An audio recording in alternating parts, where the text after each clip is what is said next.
jërëjëf Assane am na avocat waaw am na avocat waaye boo leen bëggee commettre ku ci bëgg a nekk avocat gis naa ñu bëgg di ko laajte waaw di wax ni que Assane li nga wax noonu sa wax rafet na Ousmane mu lay gërëm te may wax ni que Assane Diouf li kii wax yëpp dëgg la muy wax yëpp dëgg la donc vraiment ni may wax sëñ bi nekk garde la ligne li may wax rek mooy ma koy fàttali li tax ma taxaw ba léegi di def nii di tëye affaire yi pour que mu taxaw mu bañ a rës c'est parce que gisuma leen ñi war a taxaw kilifa yi war a taxaw gisuma leen ay mbokki taalibeem gisuma leen yéen ñi ne yii fër laa gisuma leen ngeen taxaw jàppale ko famille bi xam naa ni c'est difficile mais boo leen taxawee yéen yëpp taxaw leen ni ngeen war a taxawee ma génn sama loxo ci lii yëpp parce que mënuma bàyyi nit ci ay problème te gisuma que il est en sécurité bés bu ma gisee ni qu'il est en sécurité bés boobu man ma def repli mais tant que je ne vois pas les gens communauté yi mu bokk moom gisuma leen ñu taxaw ci ginnaawam bu boobaa tant que gisuma loolu damay obligé combler la défaillance collective que j'ai vue au Sénégal parce qu'il y a une défaillance honteuse de toutes ces communautés-là par rapport qui sont en train de li ñuy wax faillir un des leurs xaw ma nag su ma amee problème ndax église dina taxaw parce que minorité ci église laa bokk xaw ma nag su ma amee problème ndax samay mbokki séeréer dinañ taxaw parce que ci minorité séeréer laa bokk lenn moom wóor na ma su ma amee problème dinaa gis sama famille ak lu bon lu mu mënti def je sais que sama waa famille dinañ taxaw et je sais qu'ils souffrent avec moi li may dund nii donc mbokki Assane Diouf ñi bokk ak moom diine bokk ak moom tarixa taxaw leen ci gannaaw Assane Diouf taxawul leen Assane Diouf na ngeen ko war a taxawee parce que je suis seule je me sens seule Maître El Hadji Diouf aide comme il peut mais il y a d'autres personnes beaucoup plus si l'État faillit bu ko État faillirez vous ne le faillissez pas ça dure mais c'est pas trop tard faites quelque chose pour limiter les dégâts li ñaaw na et au-delà de cela je n'entends que des insultes je n'entends que des mensonges qui sont diffusés sur mon nom du matin au soir te li may def damay def te yàlla tax def te sama liñ ma jàngal sama diine moo tax ma sonn parce que il est plus facile de faire semblant de n'avoir rien vu de ne rien pouvoir faire nga toog lekk sa ceeb naan sa ataaya naan sa bisaab toog dem defi sa shopping dem lijjanti say bopp ñëw toog moo gën a yomb mais où est la religion où est len lañ ñu jàngal ci religion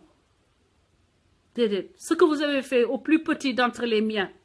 c'est à moi que vous l'avez fait man c'est ça qu'on m'a enseigné depuis ba ma nekkee xale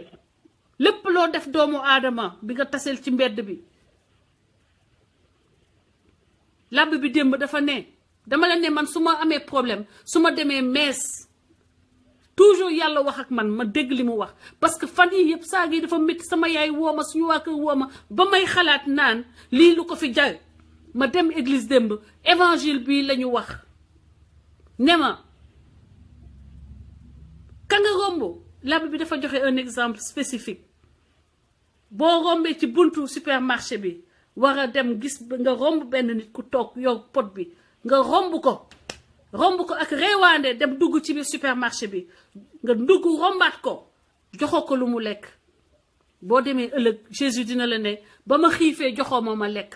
di nga ko ne Seigneur kañ laa la gis man gay man kañ laa la gis joxuma la nga lekk mu ne la ba ngay dugg sa supermarché ba di jënd say lekk danga ma jéggi ci buntu supermarché bi ba ma fa joxoo ma lekk donc yéen il faut que ngeen bàyyi di dugg ci bopp nit ngeen di ko jox ay intention yoo xam ne seeni xol yu ñuul yooyu rek la jóge seeni xol yu ñuul yooyu rek la jóge te seeni xol yu ñuul yooyu moo tax mënu leen gis lu rafet ci jëfu nit mënu leen gis lu rafet ci jëfu nit parce que seeni xol dafa ñuul. Satan est en vous et se manifeste en vous chaque jour. La preuve pendant que man damay dox ci wut lu may def lu baax yéen da ngeen di dox ci wut lu may yàq xamu leen li ma sama yaay boote la baax loolu lu bon loolu ngeen di ma fexeel yaa leen ma ciy jiitu et j'en ai la conviction parce que saa yu ma nit fexeel noonu lay mujjee. sëñ bi ci ligne bi maa ngi lay jox la parole di jéggalu ci retard bi. waaw asalaamaaleykum soxna si. waaleykum salaam. ñu ziar bu wér di la masaw bu baax a baax. jërëjëf sëñ bi jërëjëf. waaw xam nañ ne yan bi sa wàll tam masu sa wàll parce que ñëpp ñi sonn bëri na ñi sonn vraiment ndax am na vraiment maa ngi ci ligne bi sax maa ngi di commenter maa ngi ci ligne bi de commenter quoi mais je sais que la xool dina xam ne carrément xam nga ñëpp am nañ problème mais rawatina ku xool sa kanam dina xam ne carrément yow yaa ëpp problème ñëpp quoi te gisuma lu ko fi jar quoi. xam nga ñu ngi ñaan yàlla rek yàlla jàppale la taxawu la nga am force aussi quoi parce que noonu bëri na xam nga ñun moom lu ñu lay conseillé mooy bul bàyyi quoi man sama gis-gis mooy bul bàyyi boo bàyyee di nga may noonu fi mu toll yi lu ñu wax. waaw parce que Assane avant muy dem dañ doon déglu live am chaque jour xam nga comme si dafa doon jël la ngay teg ko sa loxo xam nga man chaque jour dama lay xaar di la xaar ngay live boo toogee benn jour live foo rek di ne Assane tëj nañ ko xam nga léegi toog nga ñu commencé waxati naan Assane jàpp nañ ko léegi moom toog na ru xam nga sénégalais yaa ma gën a xam nañuy xalaatee quoi. waaw mais yàlla baax na quoi ñu ngi lay masaw bu baax a baax di ku la xool xam ne ne carrément. taxaw nekk ko 100% mais dañu lay wax rek la nekk 100% parce que xam nga nit ñi moom koo gis am na ay noonu. bàyyi leen nit ñi di wax ñii di commenter ñi wax lu leen neex mais yow nekkal ci li nga nekk rek. xam nga parce que chaque instant da ngay nettali ne nit diw wax na la diw wax na la man su ma la doon conseillé dama la nag yenn vidéo yi sax pour man jaru nga koy seetaan quoi pour man. boo ko rombee rek dalal quoi loolu dina la yokk. bàyyi naa ko seetaan sax. comme man moom nu mu tudd man may seen xorom bu ñu waxul duñu saf xorom dañoo amul xorom kenn faalewu leen tekkiwuñu dara nañu continuer di wut xaalis sama tur te xaalis boobu duñ ci njëriñoo benn dërëm bu ci nit lekk mayu ma la ko yéenewu ma la ko baalu ma la ko yàlla bu mu tekki si ba mu boo ko defee sa njaboot yàlla na ko yàlla fayeku sa njaboot boo ko defee ci sa bopp ci kër yàlla na la ko yàlla fayeku loolu duma ci baale yàlla na bu benn dërëm boo leen lekk da ngeen encaissé ko te yàq sama der tekki loo leen ko def ci seen alalu bopp yàlla na ko yàq billaay bi sur xoolal sur ma sainte communion may ñaan yàlla loolu au moins mu may ma ko comme faveur loolu rek laa ko ñaan comme faveur. très bien yàlla baax parce que de toute façon daal ñu ngi sa ginnaaw xam nga di la xaar chaque jour ka live chaque jour soit un jour deux jours ñu lay xaar di la xaar nga dégg pour nga live comme ni ko waxee bàyyil noonu yow say noonu xam nga leen am na ñoo xamante ne yow ràññee nga leen bu baax ñun ràññee nañ leen ñun ñee nekk say fans. dëgg la xam nga boo rombee ci Facebook bi pour man fëlatal quoi mel na lu leen gisul. soit nga ignoré. parce que loolu dina la gën a yokk force quoi. waaw man nag damay gis ne affaire bi dafa mel ne daf laa xaw a touché quoi mais warulaa touché nag. gars yi noonu li ñuy wax yéen jarul may tudd seen tur. moom xam nga bu amee lu ko métti tu vois man en fait c'est bu amee lu ko métti noo def. mu xaw la touché parce que bu doon sama sago tey mu ngi toog fii uuf njabootam toog surtout jabaram état bi jël ay responsabilité am jël ay responsabilité non xam nga en fait pour man non pas côté Assane quoi pour man comme nit ñi li ñuy wax ci yow ñenn jigéen ñi xam nga comme ñenn jigéen ñi lu ñuy wax ci yow wala sañ noonu yi nga xam ne xam nga leen yëpp yow ñun tamit xam nañ leen pour man ñooñu ñuy wax daf mel ne daf la seen te pour man loolu warul la seen non man Assane rek moo ma touché moom def katu vidéo yeeg ñi nekk ci réseaux sociaux yi la ñuy def xoolal nañu wone photo ni rey naa nit nañu wone photo lu ne sa loolu moom comme ndoxu taw la ci man ni muy ruisseler romb la du tilimal sa bu xanaa bu tilimal sa yére la mën tuuti te boo fóotee sa yére xam nga pare nga ci bàyyi leen ñu wax loolu au contraire ils me font de la publicité c'est leur problème parce que bu ñu jàngoon tuuti dañu xam ni marketing dañu ne bad publicité yi sax am mauvaise publicité moo gën ñàkk publicité te ñoom man su ma deful publicité sax xam nga du ma publicité sama bopp ñoom ñooy dem chaque jour di ma publicité di ma defal le travail marketing bi tax ba nit ñi di wëlbatiku di ñëw di ma déglu ba gis ci man loo xam ni dëgg la dëggu na ba ñu mujjee nekk samay nit gis nga ñi ma topp tey yëpp ñoom ñoo leen yónni ci man di bëgg a yàq sama der ba finalement nit ñooñu dañuy ñëw mujjee nekk samay nit donc dañ leen bàyyi ñu liggéeyal ma loolu itam li may sonn xëy na ci Assane ak ci Sénégal gratuit moom la ma yàlla di fay jël ay waaye yàlla ñoom tam suba ba jant soo mën la ñu liggéeyal suba ba jant soo mën la ñu liggéeyal parce que ku xamul Françoise sax ñoom dañu may defal marketing ba nit ñi ñëw di yëg naan kii kan la noonu la mujj noonu la demee dëgg la yàlla na yàlla jàpp na en tout cas yow ku baax nga yal na la yàlla fay sa xol yal na la yàlla fay sa xol amiin parce que xol rek mooy nit daal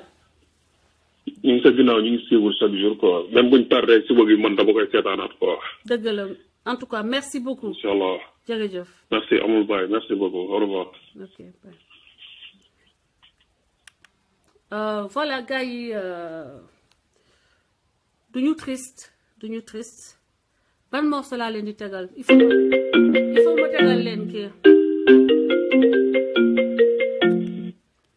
asalaamaaleykum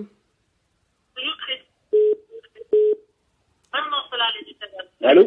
allo waaw allo yaa ngi dégloo sa boo déglu sa bopp doo dégg dara ok ma continuer woote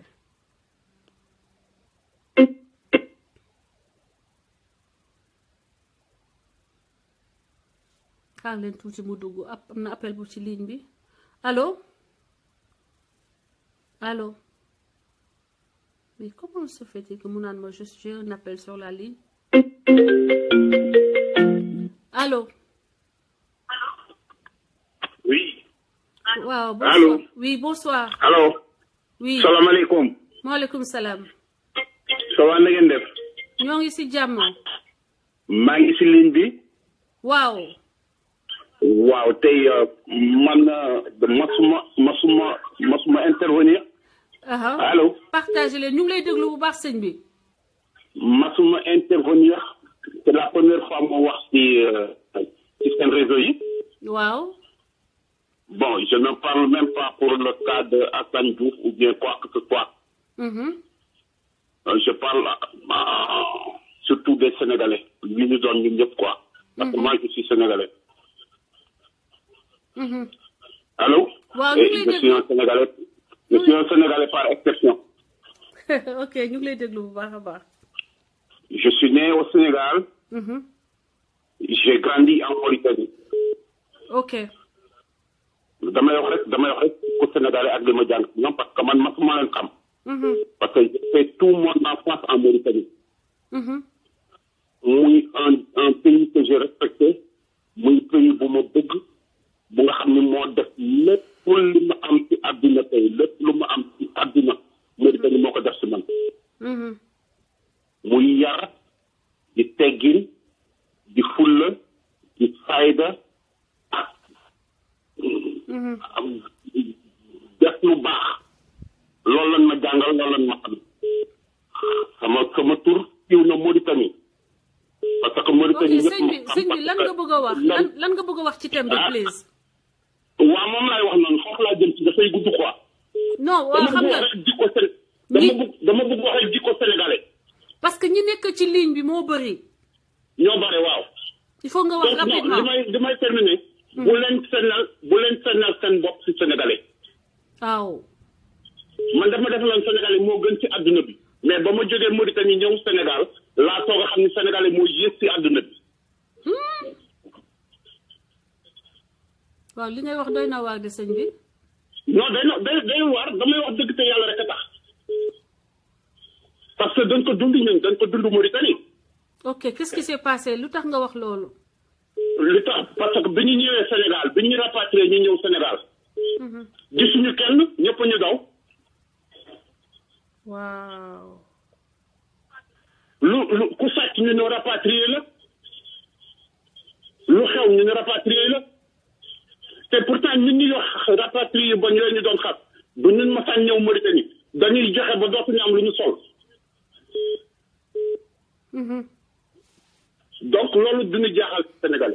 bu leen sonnal seen bopp.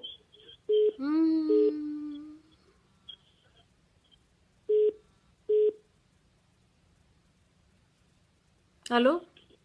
Donc, man dara jaaxaluma ci Sénégalais. Le cas de Assane Diouf, c'est minime. Parce que ñoom duñu gis dëkk bi duñu gis dëkk bi mu di ko wax. Simple pour la simple raison barki Demba Ndiaye foofu laay jëm ci. Il y avait un monde fou yi dem attaquer Assane Diouf. Je ne peux pas concevoir avec tout ce monde-là Assane Diouf génn ci biir këram. Ah? fexe ba rëcc tout ce monde ay fonk lu bëri nga xam ni rëcc leen daw. ba pare toog si rajo bi di fen fekk na waxoon ñu dëgg dama leen foofu laa bëgg jëm si Sénégalais lu mu wax ko ba nga jot ay fen la.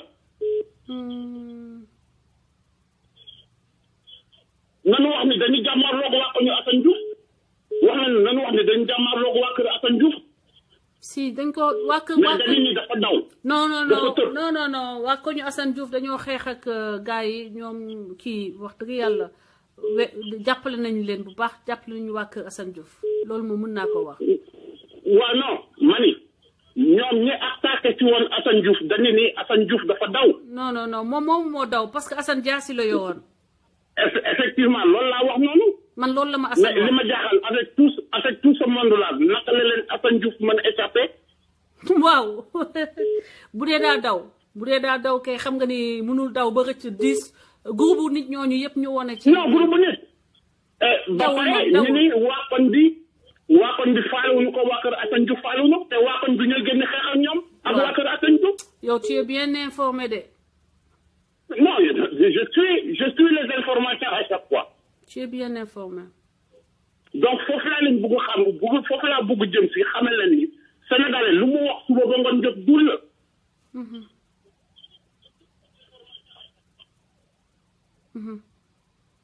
mën nga ànd ak diw parce que wax nañ ko li mais pourtant yow suñu li ñu def diw boobu suñu la ko defee ñu def ko sa mag wala ñu def ko sa baay doo intervenir. dëgg la. wala ëllëg sax nga dem ànd ak ki nga xam ni moo saaga sa papa wala moo saaga sa baay nga ànd ak moom ni ba non bàyyil famille bi dañu bari histoire c'est ça le Sénégalais. asalaamaaleykum wa rahmatullah. tey waaye suñu réputation bi de moom mooy loolu neexul nag waaye li mu wax booy seet am na si ay part de vérité moo tax gars yi booy seet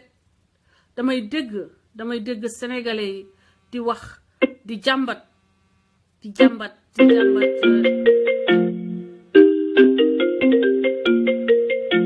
damay dégg sénégalais yi di jàmbat Libi mais la am Libi moo am Sénégal dañu waxante dëgg la am Libi moo am Sénégal parce que lañu def Assane Diouf nii lañu def Assane Diouf ak lañu def noir yi Libi benn la donc li nekk Libi mooy suñu problème ñun mooy li nekk ci ñun suñu xol yi nga xam ne duñu mën a supporter kenn si suñu beneen frère noir le noir ne supporte pas son frère asalaamaaleykum sëñ bi. waaw soxna si ñoo ngi lay nuyu. ñu ngi lay fay yaa ngi en direct ak pencum askan wi. waaw ñoo ngi indi suñu contribution. di xew Sénégal. day mbir moo xam ni mbir mu sensible te mbir mu doy waar. te ñun ñëpp war nañ cee am njàngat buñ ci def. te ànd seeg dal ak xel. bañ cee demee xol. parce que Assane déclaration bi mu def dafa wax xalaatam li nga xam ne moom mooy li mu gis ci réew bi muy Sénégal. C'est pas la première fois moom mu wax ko. Une semaine avant Maître Abdoulaye Wade ancien président de la République du Sénégal. taxaw na ci chaîne de télévision Walfadjri. wax ni moom li ko jaaxal mooy marabu yi nga xam ni dañoo yor ay milliards te seen waajur bàyyi ñu ko fi woon soxlawuñu ko woon loolu jaaxal na ko. ku wax loolu. le président de la république l'ancien président de la république. ok. maître Abdoulaye Wade. moo dem di jaale ji Sidi Lamine Niass. def déclaration boobu. am na ci droit. parce que réew lañ nekk. république lañ nekk nit ku nekk war na am droit wax xalaatam. ñu nekk ci réew moo xam ni réew mu xiif la. réew mu sonn. dëgg la. ñu gis jabaru sëriñ bu ñëw ñu ne sëriñ la wala cheikh la je sais pas. génne une somme de 200 millions ci une population boo xam ni boo demee vers de Dagana ñu ne la booru Fouta wala yooyu am na famille nit ñi dañoo xiif. waa sëñ bi xam nga ni dafa am lu ma la bëgg a ñaan rek. nga jéggal ma nag maa ngi jéggalu bu baax a baax nga xam ne li ma lay ñaan du ni dama manqué de démocratie. mais dama la koy ñaan ngir jëmm sama yaay ak sama njaboot samay mbokk yi nekk Sénégal yi nga xam ni nit ñi jëm nañ ma jaxase ak kër diine yi di wax ni maa nekk di wax ni maa nekk ci ginnaaw Assane Diouf. non. loo fi wax non fu mu munti non du ma avancé dama ne nangul naa la loolu. waaw dama lay ñaan rek. nangul naa la non nangul naa la loolu mais dama lay bëgg a xamal ni. tey jii Assane liñ ko def noonu. yaa ngi may dégg. ñu ngi lay déglu maa ngi lay déglu ñëpp a ngi lay dégg. waaw maanaam nit bu waxee dara. mu jëmale ko ci François Hélène. njabootu François Hélène wala beneen jàmbur warul ñëw ci kër jàmbur di ko song wala di dal ci kawam. samay waa kër sax dañoo duggul ci politique. duggul non dama ne exemple dama lay jox exemple. ñooñu fekk nit ki ci biir këram tojate kër gi yàqate ko tey ji mënoon na am mordom. kër Assane Diouf de moom lu ne xajoon na fa. Assane bu yoroon fetal tiré rey ñu ne rey na nit. ay frère wu Assane mënoon nañu yor ay gànnaay rey fa nit. wala ñoom ñu rey fa nit. mbala ñu rey leen mbala rey keneen ku nekkoon ci dëkk ci alentour yi rek. ñooñu tamit ñooñu dañoo taxaw devant ci ay réseaux sociaux ci ay vidéo wane ni ñoom bakkanam lañ soxla buñ ko jiite dañ ko wax ñooñu procureur du leen woo. wala dañoo nekk ci réew moo xam ne ku bu ma tooñee bu ma war a dem gendarmerie wala police damay fajat sama bopp.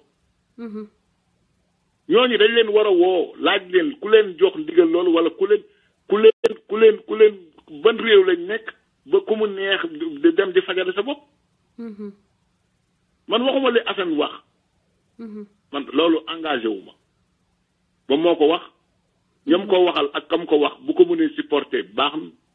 fu mu ko topp baax na man li may wax mooy nit ki buñ la tooñee réewu droit la ñuy nekk na nga déplacé wu dem ba fa nga ko jooyee nga jooy ko mais du ay fulu nit dugg ci koñ boo xam ne tey jii ñooñu ko waa koñ ñu révolté ñu dóorante ay bal wala ñu dóorante ay jaase ñu ne am na ay mort d'homme ñëpp perte. mënoon na nekk. yoon dafa war am ci réew. dëgg la dëgg nga wax. ñooñu def loolu dañ leen waroon a woo dëj leen. pour bu ëllëgee ma sàmba wala ma demb bu mu ko defati. man du ma dugg ci mbir yoon lañ ko wooye Assane lañ ko wooye man xaw ma le fond de dossier. xaw ma lañ koy toppee parce que awma ci benn accès mais ñooñu def loolu yoon mayu leen ko ndax mënoon nañoo rey ci koñ bi ay gone mënoon nañ fay jamante ñoo xam seen yoonju nit mën na romb di doxi soxlaam ñu dóor ko bal mën nañ ko dóor jaase ñooñu def loolu ñooñu dañ leen procureur daf leen war a convoquer. gars yi partage leen vidéo bi. sëñ bi loolu laa am man. contribution bi rafet na torop wax nga dëgg. man loolu laa ci man li Assane def ak li Assane wax kamu ko wax wala ñam ko def ñooñu am nañ droit dem ci yoon topp ko loolu man sama yoon newu si te dossier boo xam ne xaw ma ci dara du ma si impliqué wu mais am naa droit nag nangu ne man kat bu ma tooñ yow bu ma la tooñoon François Hélène ñuy wax maag yow boo tooñ la amoo droit sa waa kër ñëw dal sama kaw man tamit boo ma tooñoon awma sama waa kër amuñu droit ñëw dal sa kaw faut vous dire la vérité bu dëgg jotee dëgg la dëgg nga wax bu ñu fajal seen bopp nañ bàyyi yoon def liggéeyam yoon a ngi def liggéeyam arrêté na Assane kenn xamagul danañ ko xam ay avocat am danañ génn lii lañ koy toppee lii koy toppee yoon réew mi Sénégal am na magistrat yoo xam ne ñu gëm yàlla la ñu diiñ lañ dëgg la gëm li ñuy bopp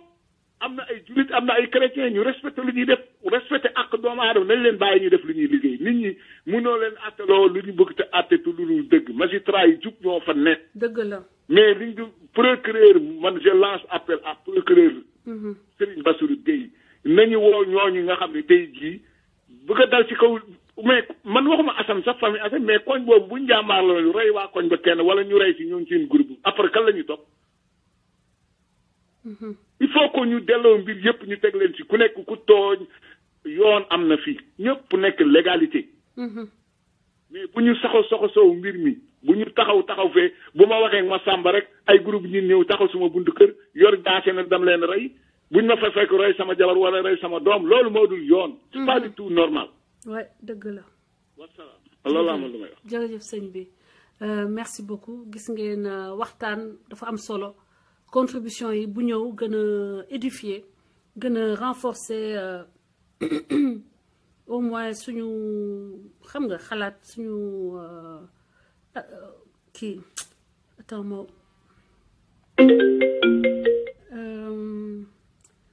di wax ni que Assane Diouf donc dañu ko tooñ fekk ko ci këram Seynabou mënuma la woo de affaire bi xamul tax wooteel Seynabou Nelson donc ce qui se passe mooy man li ma ragal sax mooy que après affaire Assane Diouf bi ñu gën a demaat ci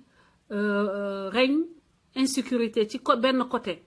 fànn bi nga xam ni yow ku la tooñ dootoo demati police dootoo dem yoon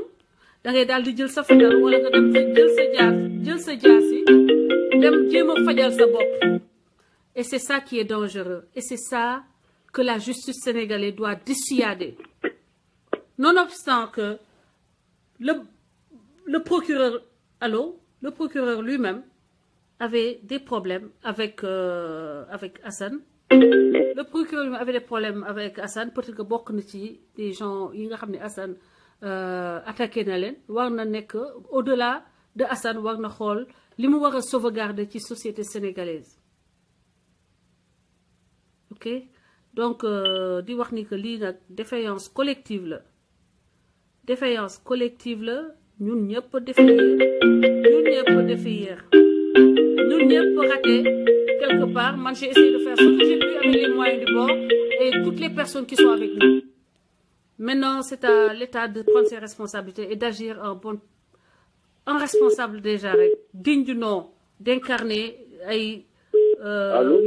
di jouer yenn rôle yi au sein de la nation waaw asalaamaaleykum allo oui allo aleykum salaam sëñ bi waaw soxna Hélène asalaamaaleykum mbaa yaa ngi ci jàmm maa ngi ci jàmm bu baax a baax Gaye Mool sant bi naka la maa ngi lay ziar yàgg naa bëgg a dugg mais muy yàlla dogalu ko woon waaw gis nga de yenn saa yi damay kii rek tombé chance waaw dëgg la non comprendre naa toujours maa ngi jàkkaarloo ko dëgg la ma dugg mais du mën a nekk dëgg la sëñ bi jërëjëf man li ma intervention tey ci affaire bi rek mooy man amul laay bu ma tar de A à Z bilaay dëgg la benn Assane Diouf dañ koo tooñ ba pare senal ko ñu dugg interview dëgg la yow sa réseau bi dafa dem dugg këram mu dawul de dafa xeex ak ñoom waa koñ bi woon ko ñoo te Assane Diouf am na droit bu groupe nit ñëwee ci këram bëgg ko néewal do biir këram am na droit génne ngànnaay balaa am na légitime défense lay def bon ñaareelu mbir bi mooy ñi nga xamante ni bi ni ñoom li nga xamante ni bi ni moom lay xàll ci réew mi bis bu yoon woowu setee ñi koy al ñi ko ak ñi koy moo koy jaar loolu nag la ñu bàyyiwul xel c'est le procureur de l'APR loolu moo waral sax mu joteeg Assane réew mi lay xeexal ku koy bañ tey rek lépp lu mu xàll rek bu leeree rek ka ko doon bañ moo cay jaar muy neex ci moom loolu la ñu fàtte yow ñi nga xamante ni bi nii nag yow la ñuy xeex vidéo pour la defal ko lu la waxal ci ko waaye billahi xamuñu say waajur wallaay man xaw ma la def Françoise Hélène xaw ma la def Hélène mais dama xam sa papa xam sa grand frère monsieur Gaye sa papa même bu dee catholique la chrétien ci biir julli liggéeyal na leen yéen ay doomam lu ko yàlla faye dëgg la de lu ko yàlla barke rasulullahi te naa ko war billahi wallahi tallahi dëgg la te ndax man dafa xam te papa yow li mu liggéey askanu Sénégal ak sa yaay li mu liggéey sa papa loolu dëgg la ku la xaad na xaddi barke rasulullahi maa ko wax wallaay dëgg la bu dee li ñuy wax dëgg la c'est la deuxième fois daaw ba ren deuxième fois ni nii ma dugg sa live maa ngi toog di déglu rek ak bëggoon a am occasion pour dugg sa live mais tey na ko yàlla dogal dëgg la xam man nekkuma Sénégal fi ma nekk xam nga ko ndax yónnee naa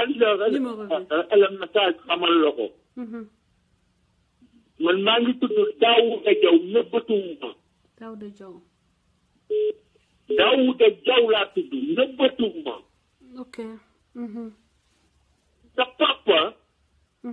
li mu liggéeyal li mu def ci julli ci Sénégal biir Sénégal moo lay wallaay la lay dëgg la benn ci man xoolal benn ci man laa la wax benn ci man sa yaay bu fekkente ne bi nii cëy bu rafet rek ci diggante nit ak jëkkëram moom mooy wallu doom ma xam ni yow ku la xaar ku ne dina xati dëgg la ku xamoon ku la bu yoboo mu xendi ay matam te mënuñu ci yow ñaari dërëm barke sëriñ Seydina Muhammad jullit laa nag chrétien nga mais dëgg rek laay wax man yàlla rek laa ragal dëgg la lii ngeen di xàll yi bi bu leeree seeni bañ dañ ci jaar muy neex ci ñoom ndax ñëpp ngeen xàll Assane Diouf nag moom kenn mënul ci moom dara ndax dañ koo tooñ dañ koo fekk ba biir këram bugg koo bunduxaal ci mbir moo xamante ni bi nii wóor na Serigne Touba Mbacke Serigne bi yónniwu leen woon bu ñuy def Serigne bi yëgu leen occasion dañuy wut occasion lañ doon wut am nañu occasion bi pour ñu téye Assane Diouf journaliste boobu xaw ma animateur la xaw ma lu mu doon dugg këram dafa am lu mu doon wut ci Assane Diouf xam ko looloo xam merloo te ba nuy jóg seen Sidi Mokhtar yëgu leen porte parole bi yëgu leen dëgg la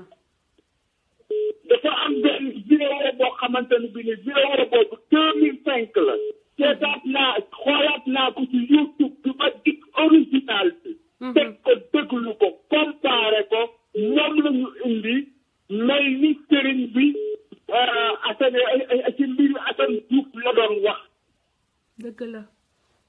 dëgg la te vidéo boobu 2005 la woon dëgg la man maa ko seetaan maa ko gis sama bopp dëgg la mu mel ni sëriñ bi ci mbiri Assane Diouf lañ ko doon wax loo dëgg la te billahi wallahi porte parole sëriñ si Maxtaar suñu bu baax boobu lii yëgu ko yëgu ko sax ba ñooñay dem di ak ci Assane Diouf yëgu ko dëgg te la li may ñaan ngir yàlla ak yonent bi laay fu tey bii nañu fexe am naa ni ñoom yooyu yitteelu leen ay sang lañu ay nit ñu baax lañu loolu yitteelu ñu leen mais ci laahi wa rasuul yi nañu déglu laay bii nii bu fekkante ni bi ni am na benn mbokkum taalibe mu leen dige ci ñu déglu ñu ngi leen di ñaan dégloo leen fexe leen ba sëriñ ci déglu laay bi ngir yàlla man yàlla dong laa ragal dëgg laay wax ndax ku dee yàq sa bàmmeel dëgg la sëñ bi waaw lii ngeen di xeex nag billaahi bañ ñi leen di defal ay vidéo di leen xas ñi leen di collé motif ñiy dagg ay wax fee dagg waxi daaw dagg waxi ren dagg waxi barkité bu boole billaay dëgg la dem koo def benn wax ngir sofa ndax yàq la boo mu deltu ginnaaw mënuñu ci yow dara tribunal ba ñuy taseeg ñoom bu borom bët bu rëy bi la ki ci kaw ki ñu sàkk waaye ñoom gëmuñu dara mënuñu ci yow gëmuñu dara loolu nag continuer sa laay bul bàyyi soo bàyyee ñu ne ñaw xamoon nañu ko la ñoom dañ maam soo bàyyee ñu loolu ñuy def sax moo tax xëy na bu ñu waxul woon man bàyyi naa est-ce que xam nga ne ñoom li ñu comprendre mooy jamono yi may xam Assane damaa bëggoon bàyyi ma ne léegi Assane naa ko woon nit ñi seetaan Assane ma bàyyi ñoom seeni lii moo tax ma continuer de parce que dama découvrir ñi nekk ci live yi ñi nekk ci réseaux sociaux yi ñuy ay fenkat pour l'essentiel ba ma ne lii gisuma lu jar may continuer di xeex parce que doo xeex Macky Sall pour teg fi ñoo xam ni ñoo yées Macky Sall ñoom xeex bi ñu may xeex moo ma fi bàyyi de jaruñu ngay bàyyi bu ñu ma bàyyi woon bu doon dugguñu si lii ñu def nii kon xëy na damay bàyyi bu Assane génnee ba ñibbi si fii ma bàyyi parce que booy seet dangay xeexal ñoo xam ne booy xeex dangay am comprendre nga gis nit ñi am motivation waaye kilifa kii opposition bi doo dégg Idrissa Seck woo la encouragé la doo dégg Ousmane Sonko ñoom ñëpp dañ lay snobé Ousmane Sonko di wane ni que yéen da ngeen tuuti pour ma woo leen foofu la leen Macky Sall gënee muus ñoom nag Macky Sall dafa am côté bu mu leen gën a muus Macky Sall dafa mën a jaamu soxlaam doo dégg ay ñi nekk ci opposition bi yëpp ku lim juum Karim Wade sax quand même mus na ma woo ne ma merci ak kii Idrissa Seck tam wax dëgg yàlla nit ki da ngay gore mais taxawu bi ngeen di war a taxawu ñun ñuy xeex te yàlla tax Macky Sall jël ay xaalisam jox ko ay ñoo xam ne nee nañu dañoo mbubboo activisme nekk ci biir activisme bi di ñu tilimal yéen ngeen toog croiser les bras di xaar ni ñun dañu def lépp mel ni ay mbaam àll rek di daw rek man dama ne woon damay bàyyi un moment ñii liñ may xeex nii moo may gën a dëgëral parce que xoolal waxoon nañu dañuy génnee livre sama diggante xoolal mënuluñu ma dara ñoom loolu la ñu xamul te saa yu ñuy wax man dama soxla marketing dama soxla publicité ñoom côté boobu lañ may assuré waxoon nañu fi ni dañuy génnee livre dañu newoon dañuy génnee livre sama diggante Khalifa Sall xam ne mosuma ko teg bët ñu weesu ci loolu fi mu ne nii ñu ne sama àddina day tukki dañuy wax samay fag ak yooyu génne boo leen ñëwee laaj ma jox leen lépp loo leen war a xam sama àddina ngeen teg ko ci place publique booboo gën a gaaw man nëbbatuwuma ci lenn sama lenn nëbbatu parce que je n'ai rien à me reprocher loolu laa la bëgg a wax que ñoom xamuñu ni léegi nag damay gën a taxaw léegi lay gën a taxaw nag tey ndax li ngeen di def boo leen dañoo taxaw gën a dëgër 15 millions doomu aadama ngay xeexal yaa may dëgg de bu la 20 personnes dérangé dëgg la bu la 20 personnes dérangé man de dañoo ma xamul moo tax 20 personnes yooyu lay Cheikh Soumane je te rappelle léegi mooy tax ngay bàyyi dañuy kontaan dañoo 15 millions di sa ginnaaw 15 millions doomu aadama am na sama boo jëloon population sénégalaise yëpp laa lay wax ni les 70% ñi ci ginnaaw dëgg la ci bari dañoo mel ni man nekk ci ruq bi di def li ñuy def duñu fekk man alal benn yoon daa musa dugg sa laay wax nga dëgg ba maa ngi koy fàttaliku léegi waaw an man sa live du ma ko benn live du ma ko tardé parce que man su ma xasee liggéey yi ma wàcc awma jëmu jëmuma fenn julli lay def jaamu yàlla nekk sama kanamu ordinateur ba fajar ma xëyati loolu sama liggéey de man maa ngi lay remercier bu baax a baax parce que li nga xam ci sama waajur mënoon nga ko bañ a wax parce que mënoon nga si bañ a sonn te waxal nga ma témoigné nga ko te képp ku dëkk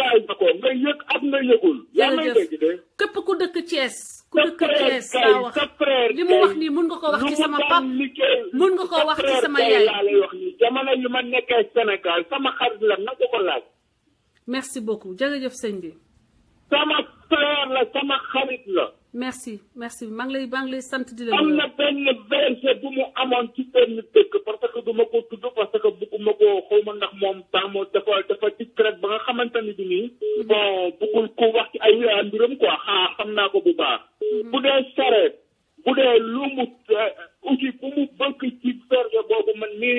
mi makk daan defaral man mii di wax ak yow éducateur la comme yow sa Sénégal mais nag ci métier mi ci beneen boor dëgg la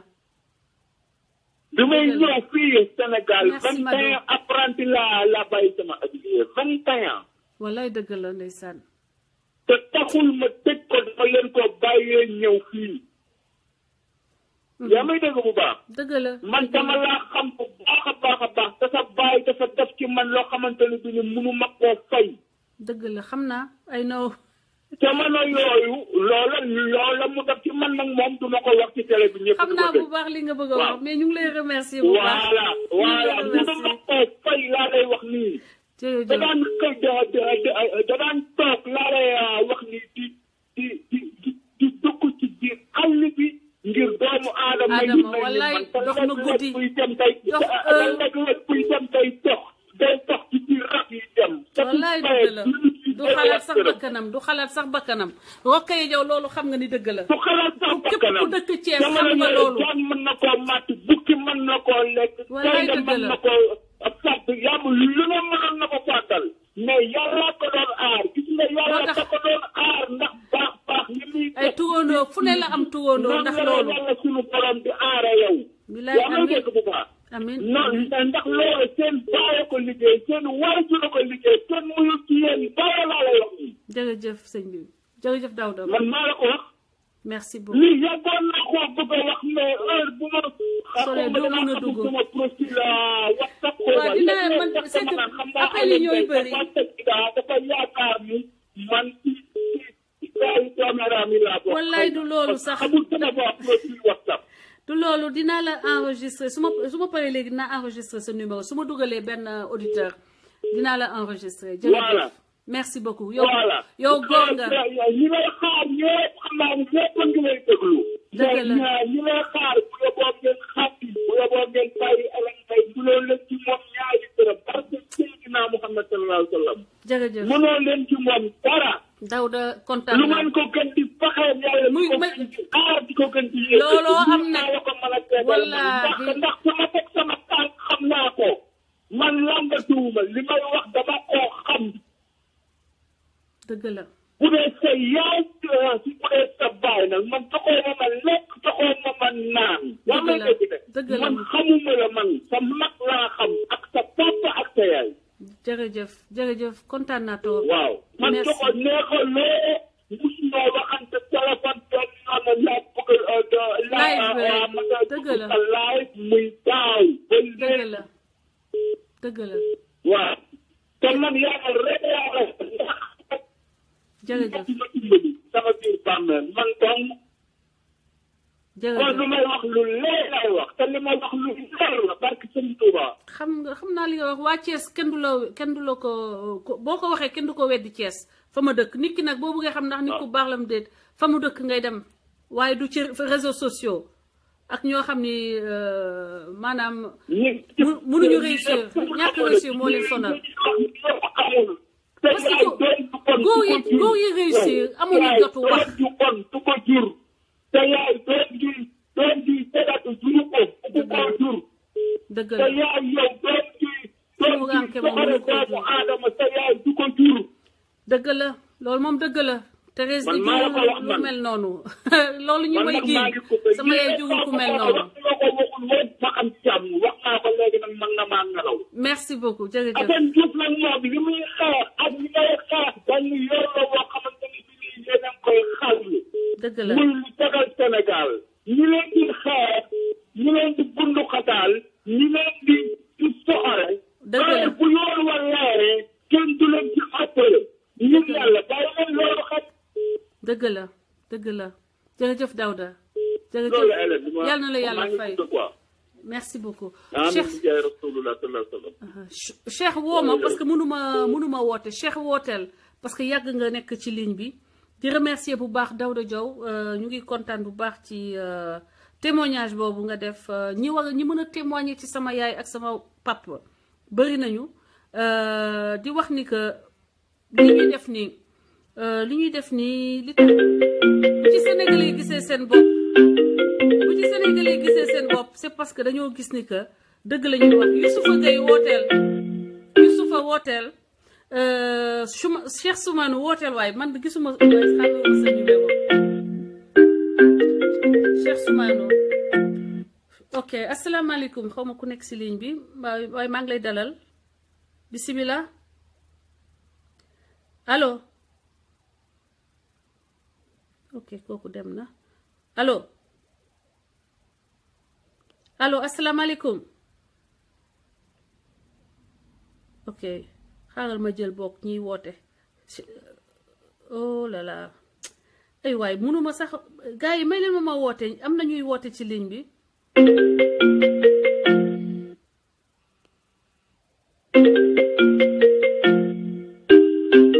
maa ngi jéggalu may leen ma woo ñi ci ligne bi xam naa ne dinañu def beneen émission ci semaine bi parce que ñi bëgg a wax seen xalaat bari na waaye maa ngi jéggalu du mu xëy na moyen nu mu demee moo tax mu mun a dugal ñëpp waaye xam leen ni que appel bu ma jëlul bu ne mu ngi may métti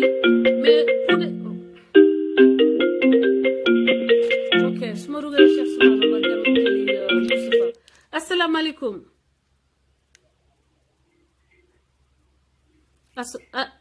allo Cheikh. allo Françoise. oui salaamaaleykum na nga def. waaw na nga def nuyu naa ñëpp maa ngi si ñëpp. yaa ngi en direct Cheikh Sidiya welcome. maa ngi lay doon gis mon frère. ok. yaa ngi en direct waaw man lu may wax daal si allo. waaw yaa ngi en direct.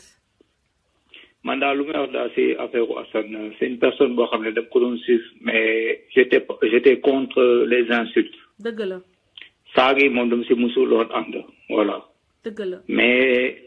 c'est une personne boo xam ne. la plupart lu muy wax dafa am moo am Sénégal. voilà moo am Sénégal il a pris la responsabilité en tant qu'activiste joxe bakkanam comme nu mu ko waxee pour yenn Sénégalais yi parce que y a des trucs qui se passent dans ce pays yoo xam ne les gens le disent tout bas. tey bu ko fi wax de. allo. je sais même plus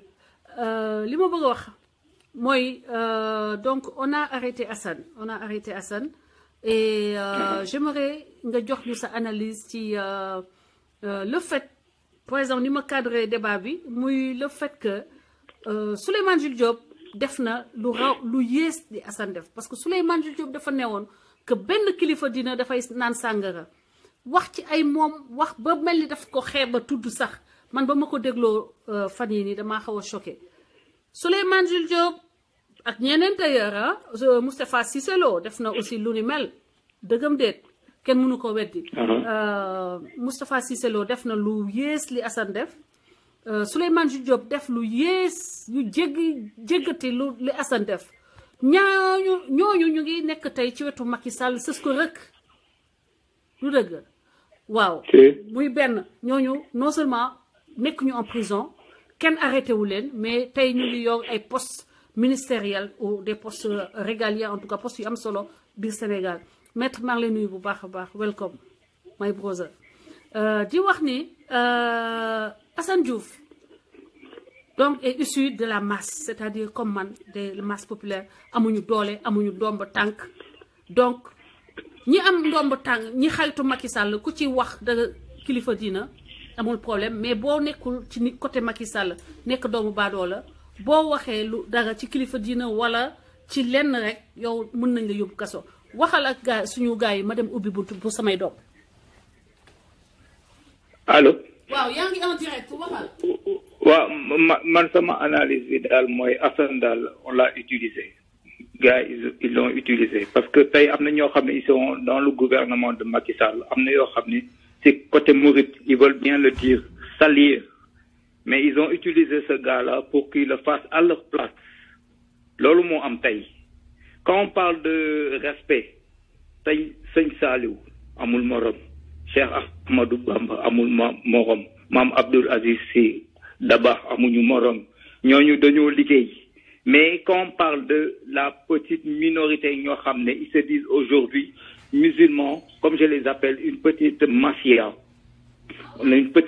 religieuse qui protège une mafia politique mooy ñi nekk ci suuf parce que vrai taalibe dox tànku jullit la dox lu jub wax lu jub def lu jub mais ce gars-là ce Assane ils l'ont utilisé parce que ñoom lu ñu bëgg a yàq ils veulent pas le faire parce qu'ils ont peur ils ont utilisé ce gars pour qu'il fasse ce sale boulot. Tu penses qu'il y a des gens qui l'ont monté contre. mais dañ ko use gars yi ñoom ci seen bopp y a des trucs c'est des vendus ils ont vendu leur âme bokkuñu ci benn tarixa bokkuñu ci benn diine mais ils ont peur de parler ils veulent salir comme mënuñu ko def ils n'ont pas le culot de le faire ils ont utilisé ce gars-là pour que moom mu def liggéey boobu. bu fekkee ni am na c'est mesquin bu fekkee ni am na ñu làkkatu ci gannaaw pour wax loo ko. gis nga Françoise xool dama la bëgg a lire. c'est pas bien. Allô. waaw. ma lire la benn affaire. waaw. Quand l'homme noir respecte l'homme noir, personne ne marchera sur l'homme noir. Si on peut taper sur les noirs en toute impunité, c'est bien parce que les noirs eux-mêmes se tapent entre eux pour des broutines. Sénégal, luñ fa naral lijjanti dafa bëre. J'en profite pour le dire. jigéen yi nekk prison tey sunu sœurs yi ak sunu yaay nga xam ne. sunu gisee deret elles ont pas de serviettes. day utiliser ay torchons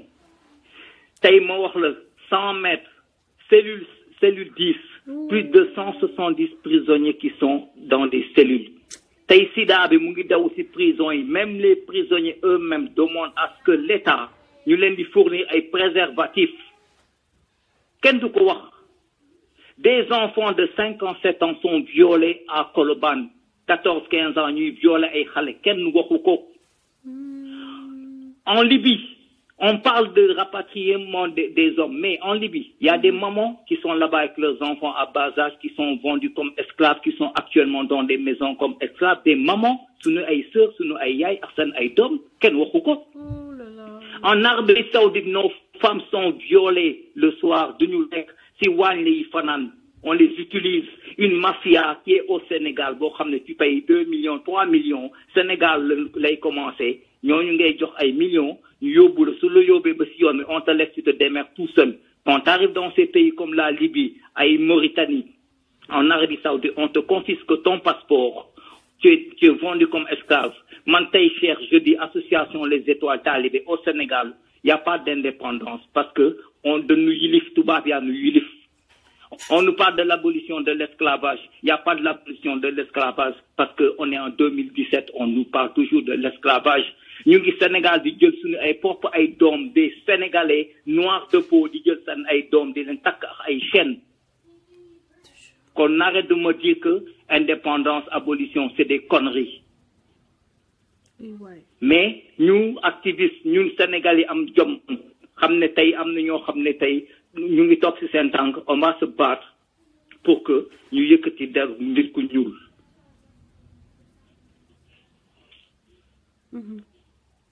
Wow. Là, les gens sont fatigués. C'est une honte. C'est une honte quand on nous parle d'un pays boo xam ne des gens crèvent parce qu'il n'y a pas de machine radiothérapie. Dialyse, soo nekkee 150 personnes qui ont la dialyse 2 fois par semaine ngay def dialyse. Pour rentrer dans une liste, il faut qu'une personne décède 650 personnes yi kenn ki il faut que mu dee pour nga mun a dugg ci liste d'attente bi. On nous parle de 100 millions de francs CFA, comme 100 milliards, que le mythe de la santé, Momlam. Une machine qui coûte même pas 1 milliard, 2 milliards, on peut même pas l'acheter. Le nous n'a au Sénégal, ken wokuko. Qu'on arrête de nous embrouiller pour des conneries. Le nous n'a au ken wokuko. Ne nous wax li am si dëkk bi non ko wax te arrêté. Moi quand j'entends ñu mel ay chrétiens yi tam ñu jàppante ak jullit yi ils veulent faire zizanie mais loolu du am Sénégal du fa am parce que famille boo dugg Sénégal am na ay chrétiens am na ay jullit on est une famille. Man sama famille dafa am murid ay murid am ay tijaan am kii waa Mboro ñoom Rose kii xawma def naa ay ñoom ay tijaan lañu ñoom Caroline man sama tonton samay cousin ay am nañu ay murid ba ma nekkee xale la may wooye Maam Jaara ba tey Mor Mbeng léegi lan moo tax man ma war a mën a nekk di wax ci ay waxu di man mu ndaw mii ma mun a di wax Assane demal et puis man dama dul wax ak waa église bi sax waa jooju dafa mën fen ba du réfléchir moom bu munee wax léegi moom bu munee wax nañu jël rek que bu doon waxam boobu dafa yenu maanaa moom su munee wax église bi ni bu dee mën na wax église bi ni wax leen Hélène téye leen Françoise Hélène Gaye lu tax du njëkkewul ci moom miy murid wax communauté murid téye leen wax leen ci Assane Diouf kuy defal du loolu la waroon a njëkk a wax moom mi bokk nekk murid bokk ak Assane Diouf tarixa murid lan moo tax muy dem wuti catholique yi naan leen catholique yi jàpp leen Françoise Hélène Gaye te waxul waa Touba ni wax leen ci Assane Diouf pour vous dire naa fekk ay nit ñu mbubboo religion di bëgg indi division Sénégal di bëgg tas Sénégal te loolu ñun ñëpp a ko war a bañ parce que man gisuma musulman gisuma catholique xam nga man la lay gis ci nit jikko dëggu li ma gis ci nit ki moom lay topp te su ma xasee ba gëm nit nii li ma mel ak Assane Diouf noonu lay mel ak yow ci lépp nag muy xaritoo muy sëy muy lépp ba ngay may won lu nekk lu àndul ak samay principe ak samay conviction boo mu nee wax waa église catholique yéen wax leen ci seen disciple bi Françoise Hélène Gaye te ngay murit yow foo toll yaa ngi mbubboo yoonu murit pour am xaalis léegi doo wax waa murit itam jàpp leen Assane Diouf wax leen ci Assane Diouf jàppale leen Assane Diouf xam nga loolu naa fekk vrai maanaam moom man la gën a man sama problème moo ko gën a yitteel que moom problème mu Assane Diouf donc xam nga buzz la ñu wut ci man musuta am vrai suñuy wax Françoise allo musuta am intention defal wala intention defal lijjanti lenn lu baax moom su ma waxee ni sax le ciel est bleu mu ne Françoise Hélène Gaye nee na le ciel est bleu musulman yi ñoo ko tax a bleu waa jooju ba ma ko xamee ba léegi ci loolu la nekk fexe na ni moom jàpp na ni dina jaare ci man pour indi ay yàq-yàq ci diggante catholique ak musulman wala diggante catholique ak murid loolu lay liggéey ba ma xamee ba tey jii moo bu ma wax rek mu ngi ko jël pour indi ma problème ak waa Touba bu fekkee ni dangaa bëgg ñu rey ma dangay jël sa fetal nga ñëw rey ma waaye bul wut ku lay defal le sale boulot parce que loolu c'est manquer de couilles parce que vous manquez de couilles monsieur avec tout le respect que je dois à vos cheveux blancs mais vous n'avez pas de couilles parce que chaque jour nga jëm ma boole ak musulman yi wala ak murid yi te ñemewoo yow assumer li nga namm ci man waaye nag doom joo xamul lu ko ndeyam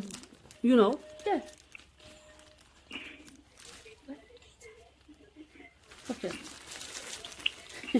loolu doom joo xamul li ko ndeyam bootee bu ko fexeel